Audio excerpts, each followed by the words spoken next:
Hi everyone, this is Nokutula and welcome to my channel.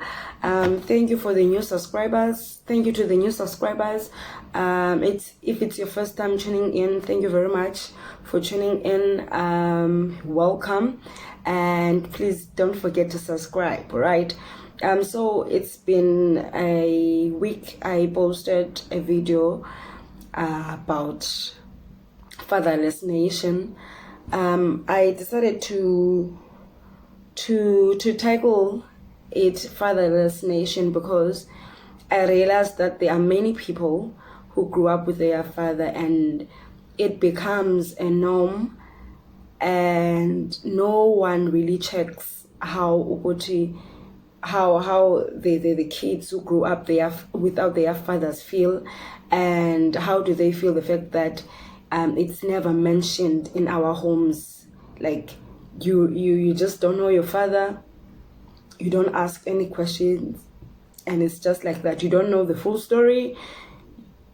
Some others don't even have the story to tell, but they just grew up with their grandparents, maybe with their aunts, others, but there is no explanation of what happens to Odidi. On my previous video, I shared my story with my father, that I also one of those people who grew up with their fathers and there was nothing being said about my father. And then I searched for him, found him, and then I got rejected twice. That's what I said, because that's how I felt. Like, I felt rejected even before I met him, but because I just had this urge, I just desperately wanted to meet him. I did my own research and then I found him, and when I found him, I did not get what I expected. So today I just want to share the pain and the trauma that and the bitterness that it caused as a person who grew up without the father. And when I actually went to look for him and he was just not being the person that I thought he was, it caused a lot of bitterness. And I am saying this because after I shared the video, there were about 3 or 4 people that text me. 3 of them were saying that they are still bitter. They just don't understand, and their stories are similar to mine, whereby the father is there and actually knows their whereabouts but still doesn't do a thing about it.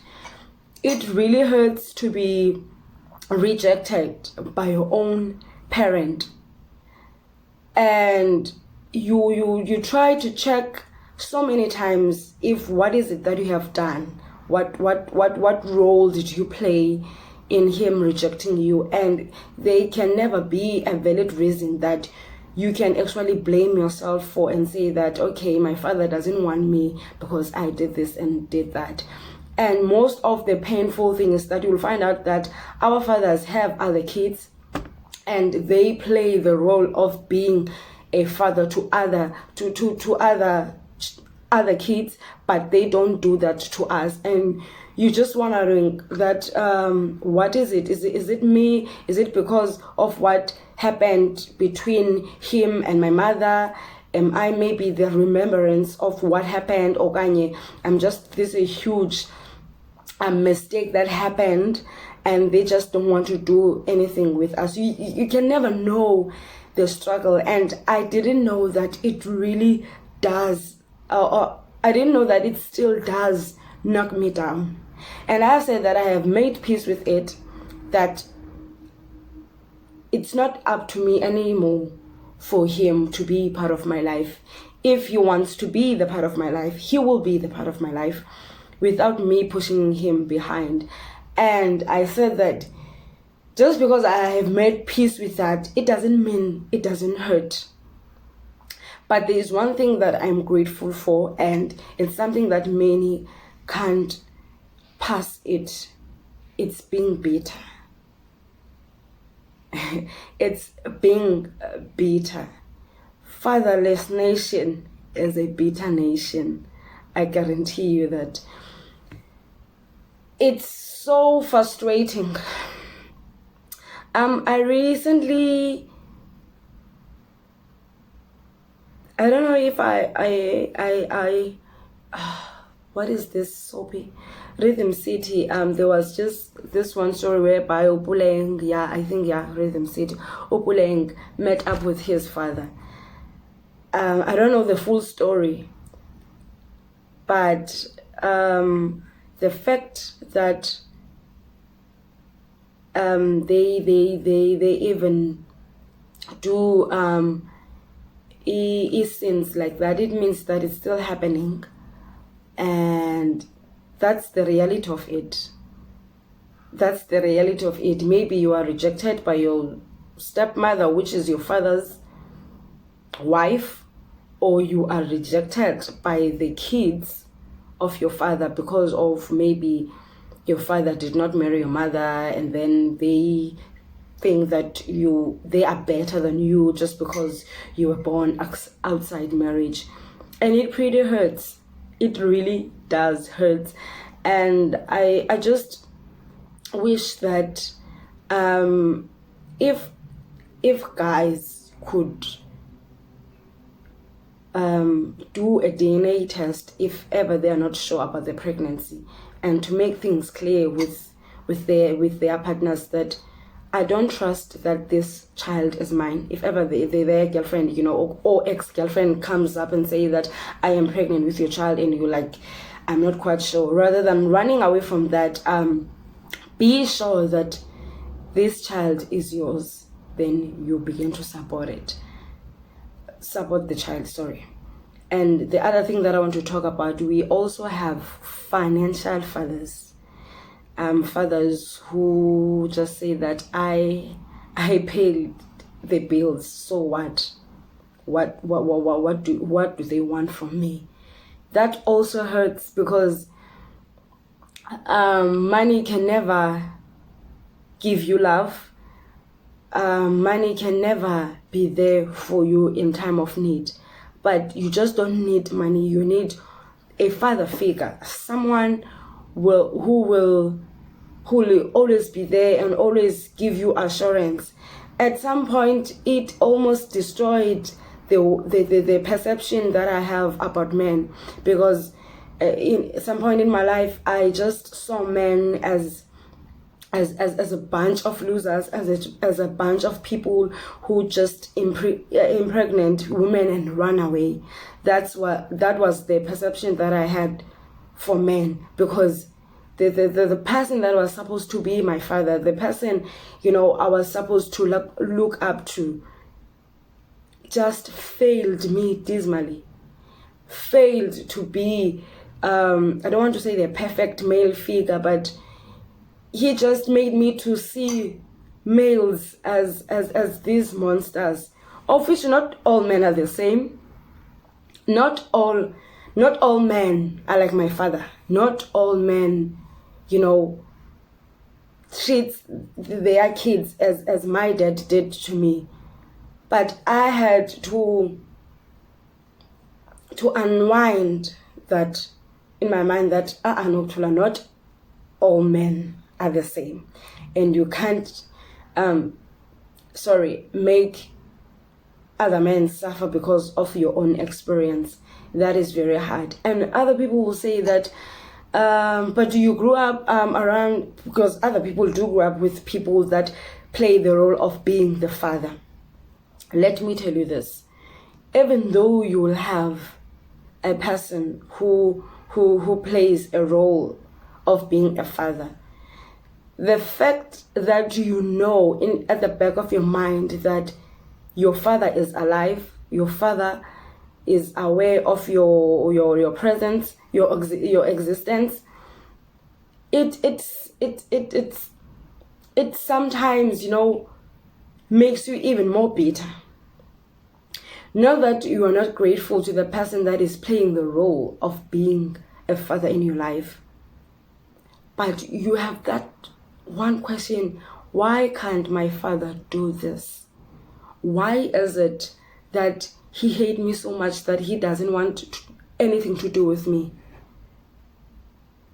So that is one of the things that I also wanted to highlight, that that those are the ingredients. Okay, it's one of the things that steer the bitterness of the fatherless nation, is that you may have the person that plays the role of being the father, but knowing that your father is alive and knowing that your father knows about you and doesn't do a damn thing about that, it still stirs up anger. And there is nothing still you can do about that. Figure. You can have everything that you want, but that void of having your own father fathering you, you want it. You want to call someone my father, but my father, my father is nowhere to be found. My father doesn't want anything to do with you. We are a fatherless nation, and we are bitter, we are hurt. My prayer for other people that share my experience is that I wish, Bandasi, that you can find peace. I wish that you can find peace within, and stop beating yourself about it, and just let things to be. Because the more you hold a grudge, or you become bitter for your father, he doesn't feel anything. There's nothing that is happening on his side, but the only person that feels hurt, the only person that is suffering through all this process, it is you. So for your own sake, forgive him for not being there in your life, and make peace with it. Whatever that will happen with him doesn't interfere with you, and just be with peace with it. That's all I can say, because peace is what you need. Peace is what you need. And also, if you could find someone who can really understand what you're going through, maybe if you can't go to a psychologist, but find someone that you will be able to really, really, really open up to how you really feel about the matter. Because I think at some point it will affect your relationship you have with men. At some point I was scared of being a mother. I was scared of getting married. I was scared of having a child with someone, because at the back of my mind I know that my mother was once pregnant with me and my father just disappeared, and he rejected me twice. And I was like, what if this could happen also to me? What if I will have a child with someone that will need me to convince them or to push them to play the role in the child's life? What if I have a child with someone that will just run away or disappear just like my father did? I had those things in my mind. And through the process of forgiveness and taking off the bitterness, I also went through that phase of saying that not all men are the same. Not all men are the same. I will have someone that will love my kids, that will be the father and will play the role of being the father without me saying anything about that. So we are damaged, we are bitter, we are hurt because of being rejected. And that's it. I'll be doing another video about this topic, fatherless nation. Guys, it always does this to me. It just finishes me off. I'm at peace with it, but it still hurts. It still hurts. I'll be back with part 3. I think that will be the last part 3 of the Fatherless Nation. Thank you very much for tuning in, and please do share your story or your experience with me if you want to, and see you on the next video. Bye.